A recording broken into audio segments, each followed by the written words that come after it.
Buenos días y bienvenidas y bienvenidos a esta sesión en la que vamos a continuar nuestra revisión sobre la operación unitaria de absorción. En esta ocasión vamos a presentar la segunda parte de nuestro video sobre la absorción en columnas de lecho fijo, también llamada absorción en columnas de lecho empacado. En la primera parte de este video estuvimos viendo los dos modelos que se utilizan comúnmente para analizar el comportamiento de la absorción en columnas de lecho fijo. También observamos que la concentración de soluto en una columna de absorción es función tanto de la posición en la columna como del tiempo de operación. En esta segunda parte estudiaremos la deducción de una ecuación básica cuya solución permite la descripción del cambio de la concentración de soluto con la posición en la columna y con el tiempo de operación. Bueno, vamos a trabajar en la deducción de la ecuación básica en la fase fluida para la descripción de la absorción en el lecho fijo. Para deducir esta ecuación vamos a considerar el siguiente esquema, donde tenemos una columna con partículas en su interior posicionada de manera horizontal. Esta columna empacada tiene una longitud de empaque de Z mayúscula. La dimensión en la dirección axial es la Z minúscula. Z minúscula al inicio de la sección empacada pues tiene su valor igual a 0 y al final de la sección empacada tiene un valor Z mayúscula. Como la concentración de soluto va a cambiar de manera continua a lo largo de la sección empacada, entonces necesitamos hacer un análisis de tipo diferencial. Necesitamos definir un elemento de espesor diferencial delta Z en el cual establezcamos balances, en este caso de materia, para a partir de ahí obtener la ecuación que describa cómo cambia esa concentración con respecto a la posición y con respecto al tiempo. Esa composición va a cambiar respecto al tiempo porque pues a medida que esté transcurriendo la operación, la concentración en una posición fija va a estar cambiando. Por ejemplo, al inicio, la concentración de soluto en las partículas va a ser igual a 0, vamos a tener partículas limpias. Pero a medida que vaya transcurriendo la operación, entonces esas partículas van a ir recibiendo soluto y poco a poco se van a ir saturando. Por lo tanto, si analizamos una posición fija en la columna, pues la composición de soluto para esa posición fija va a estar cambiando con el tiempo. Por lo tanto, también tenemos que considerar cómo se da el cambio de la concentración con el tiempo. Además de lo que acabamos de escribir, vamos a considerar que la columna tiene un área de sección transversal que vamos a representar con la letra A mayúscula. Y adicionalmente vamos a tomar en cuenta que en la parte inicial del elemento de espesor diferencial, el valor de Z minúscula lo vamos a considerar que es igual a Z minúscula. Y en la parte final del elemento de espesor diferencial, el valor de la Z minúscula va a ser igual a Z minúscula más delta Z. Entonces, tomando en cuenta esas consideraciones, vamos a establecer el balance de materia para el soluto en el elemento de espesor diferencial. Adicionalmente, también vamos a considerar que se tienen dos contribuciones a las entradas y salidas de soluto al elemento de espesor diferencial. Una de esas contribuciones va a ser el flux por transferencia convectiva de masa, que va a ser el producto velocidad-concentración. Esa transferencia de masa convectiva, debido al flujo de los paquetes de fluido a lo largo de la columna, va a estar evaluado en Z minúscula a la entrada del elemento y en Z más delta Z a la salida del elemento. Y también vamos a tener una contribución por transferencia de masa debido a un flux dispersivo, evaluado en Z a la entrada del elemento de espesor diferencial y evaluado en Z más delta Z a la salida del elemento. Este flux de tipo dispersivo va a estar representado por una expresión de tipo Fickiana de primera ley de Fick. Entonces el producto velocidad-concentración va a ser nuestro flux por convección y el flux por dispersión expresado por la primera ley de Fick lo vamos a representar por la expresión menos d su índice L, parcial C en parcial Z, evaluado en Z en la entrada del elemento, y en la salida pues va a ser la misma expresión pero evaluada en Z más delta Z. Este concepto de dispersión involucra tanto elementos de difusión como elementos de dispersión mecánica, y vamos a abundar un poquito de detalle en este concepto. La dispersión axial se refiere a la separación que hay en las líneas de corriente que siguen moléculas del soluto o paquetes de fluido en la dirección longitudinal de la columna. Este efecto de dispersión se debe fundamentalmente a dos causas. La primera sería una contribución meramente debido a la diferencia de concentración en la dirección axial. Sabemos que la concentración cerca de la entrada va a tener un valor mayor que la concentración en regiones intermedias o en las regiones finales de la columna. Entonces esa diferencia de concentración por difusión elemental va a provocar una transferencia de masa en la dirección axial. Y un segundo elemento, una segunda contribución a la dispersión axial es un efecto mecánico hidráulico. Y este efecto mecánico se debe a tres causas que vemos aquí en esta imagen de la izquierda. Si consideramos que en la columna empacada hay presencia de partículas y que esas partículas están ubicadas de manera aleatoria, pues entonces va a haber diferentes caminos que puede seguir una molécula o que puede seguir un paquete de fluido, y también va a haber diferente forma en que se establezcan los canales de flujo en el lecho empacado. Por ejemplo, en esta primera sección de la imagen vemos que puede haber canales de flujo en los cuales las partículas estén relativamente muy juntas y otros canales en los que estén relativamente muy separadas. Entonces aquí habría un efecto mecánico de flujo donde las moléculas del soluto o los paquetes de fluido que fueran en este canal de flujo tendrían un movimiento más lento que los que se movieran en este otro canal de flujo, que tendría un flujo más rápido. Entonces eso haría que algunas moléculas avanzaran de manera más rápida que otras, y eso estaría provocando dispersión en la dirección axial.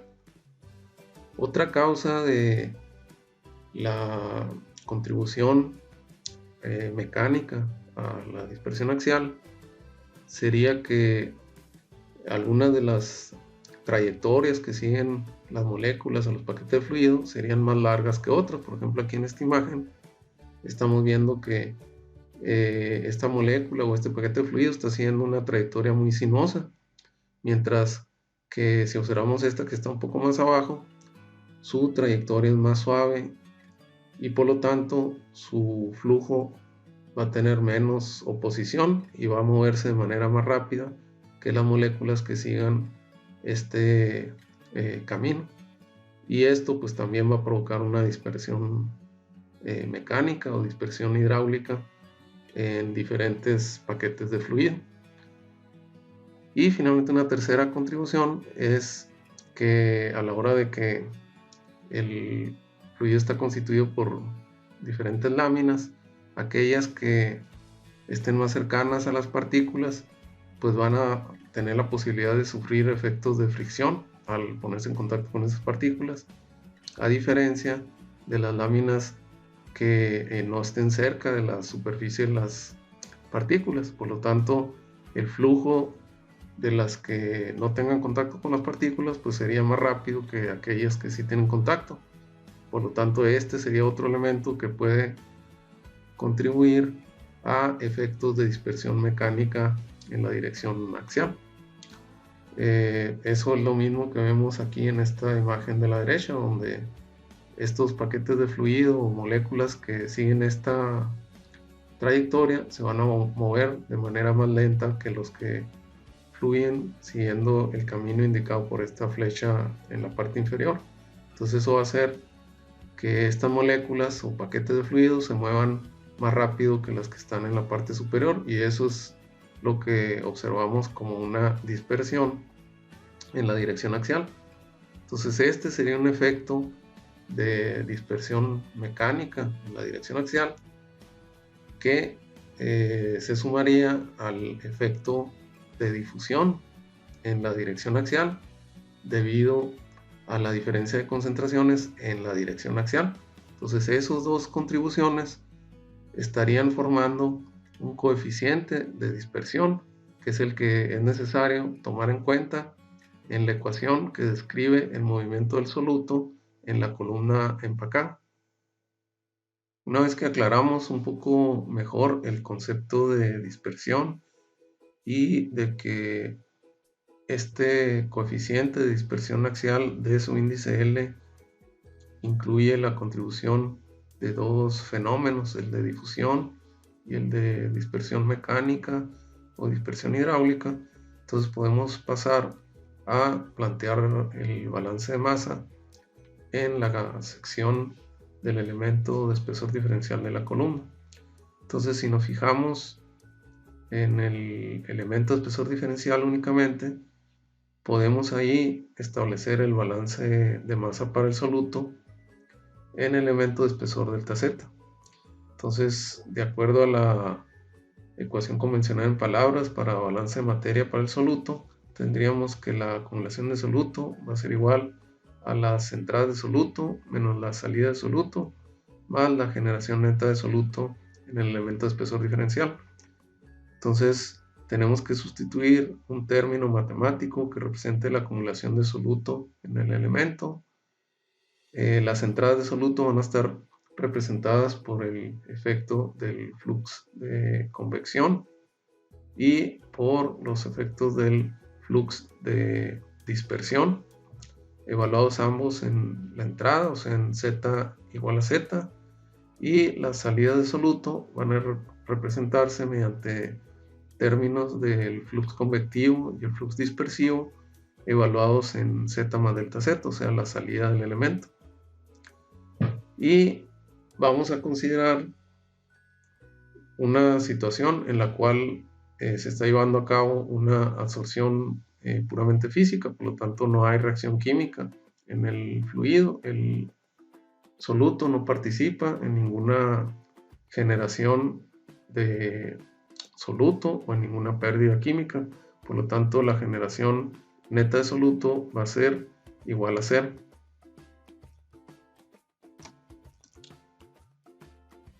Entonces, de manera formal, establecemos las siguientes consideraciones. O sea, no hay reacción química, se trata de una absorción física únicamente. Entonces, eso va a provocar que el término de generación se elimine. Y, en palabras, el balance nos quede que la acumulación de soluto es igual a las entradas de soluto menos las salidas de soluto en el elemento de espesor diferencial.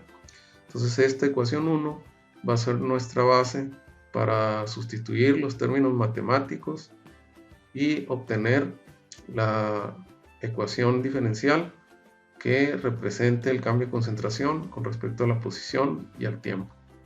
A esta ecuación vamos a representarla con el número 1 y nos va a servir de referencia para sustituir ahí cada uno de estos términos por su representación matemática. Aquí ya aparece la sustitución de cada uno de los términos que veíamos anteriormente. El término de acumulación, el término de entradas totales y el término de salidas totales. Pues vamos a analizar lo que representa cada uno de ellos.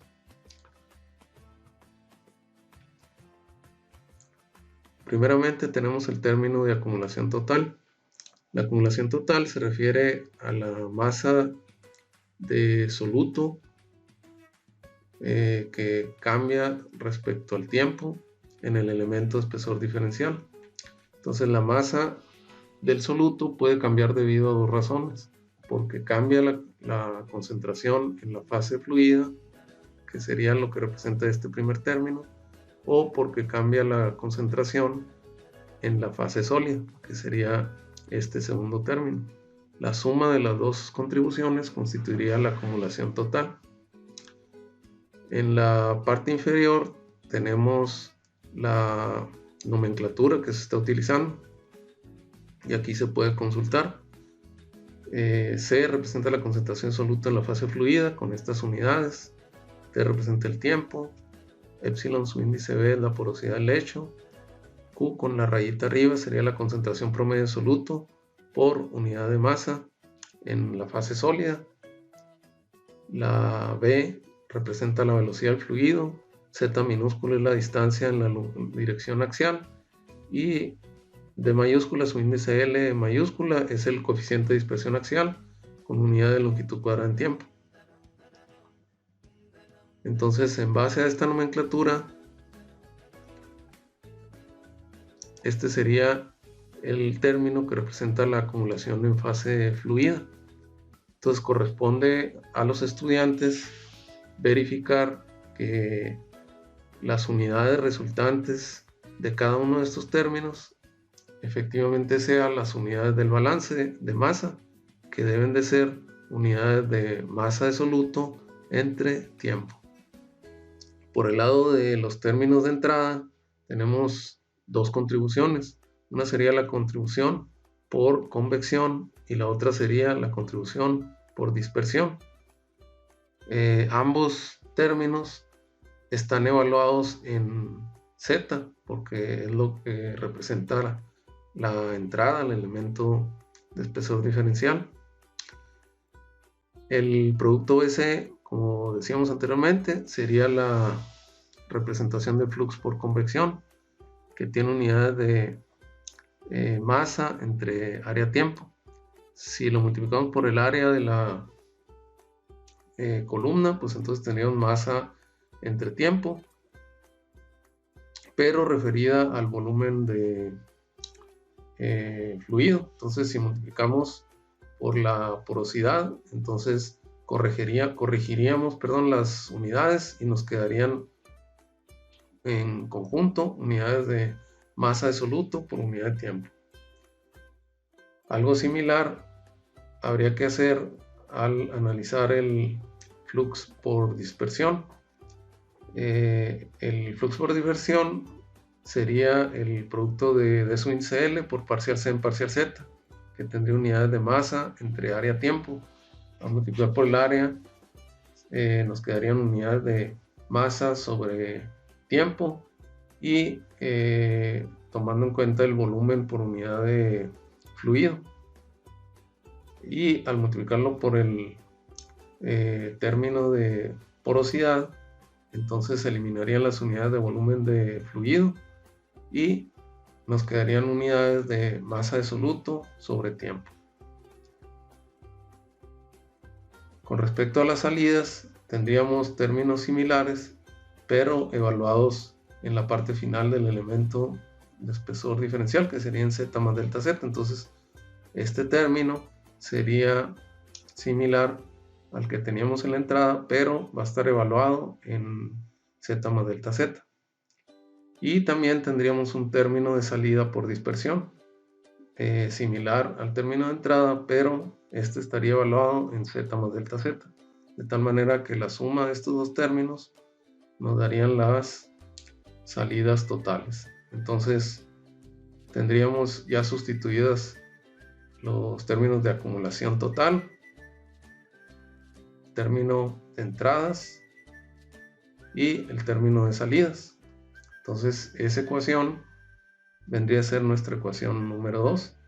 Entonces lo que tenemos que hacer ahora es manipular esta ecuación y forzar a que el elemento de espesor diferencial sea de un tamaño muy pequeño para poder obtener una ecuación diferencial que al resolverla nos pudiera permitir conocer el perfil de concentración del soluto y su variación con respecto a la posición y con respecto al tiempo. Si ahora, con el fin de reacomodar la ecuación 2, la dividimos entre el término de porosidad multiplicado por el área de sección transversal de la columna multiplicado por el espesor delta z, nos va a quedar que el primer término se eliminan los términos que estaban como coeficiente y nada más nos queda la parcial de c con respecto a t. Este término, ya si nos vamos a la nomenclatura y acomodado de esta forma, va a tener unidades de C, que son unidades de masa de soluto sobre volumen de fluido y tiempo en la parte de abajo.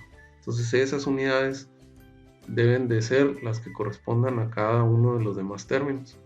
Entonces corresponde a los estudiantes verificar que cada uno de los términos tenga efectivamente esas unidades. El segundo término, que representaría la acumulación en la fase sólida, sería 1 menos epsilon b, que multiplica parcial q con rayita, sobre epsilon b, que multiplica parcial t. Tercer término sería b por c evaluado en z más delta z, menos b por c evaluado en z, sobre delta z. Entonces se puede observar la estructura de este término, que está orientado a la formación de una derivada. Y el último término sería el coeficiente de dispersión axial, que aquí se está tomando como una constante, que multiplica a parcial c en parcial z evaluado en z más delta z, menos parcial c en parcial z evaluado en z, dividido sobre delta z. Y nuevamente hacemos énfasis en la estructura de este término. Esta vendría siendo nuestra ecuación 3. Entonces ahora, si forzamos a que el elemento de espesor diferencial tenga un espesor muy pequeño, entonces podemos aproximar que estas diferencias se convertirían en derivadas, y entonces la ecuación nos quedaría parcial c en parcial t es igual, más 1 menos epsilon b sobre epsilon b por parcial q rayita entre parcial t más parcial respecto a z de bc menos el coeficiente de dispersión, que multiplica la segunda derivada de c respecto a z cuadrado, y en el lado derecho nos quedaría igual a 0. Entonces los primeros dos términos corresponderían a la acumulación de soluto, el primero en la fase fluida, el segundo en la fase sólida. El tercer término sería el término de convección, transporte por convección, y el último término sería el transporte por dispersión en la dirección axial. Esta ecuación 4 constituiría la ecuación básica para la fase fluida, que nos va a describir cómo está cambiando la concentración con respecto al tiempo y a la posición en esta columna del eixo fijo. Entonces, si resolviéramos esa ecuación con sus condiciones frontera y sus condiciones iniciales correspondientes, podríamos tener una idea de ese cambio de concentración con respecto a la posición y tiempo en la columna de absorción. Para concluir, presentamos nuevamente la nomenclatura utilizada en el desarrollo de esta ecuación y haciendo énfasis en las unidades de cada una de las variables y parámetros que aparecen en la notación, que serían las utilizadas para verificar las unidades de la ecuación. Entonces, a la hora de que se vaya a checar las unidades de cada uno de los términos de esta nomenclatura, hay que pausar el video para verificar los términos de la ecuación. La ecuación anterior quedaría completada con las condiciones iniciales y condiciones frontera apropiadas para el caso particular que se esté analizando. Y dependiendo de esas condiciones, sería la solución que se obtendría para cada situación particular. Entonces existen muchas soluciones para la ecuación de adsorción en una columna del hecho fijo o columna empacada. En nuestra siguiente sesión vamos a revisar una de las formas más sencillas de la solución para esta ecuación. Gracias por su atención y nos vemos en la siguiente sesión.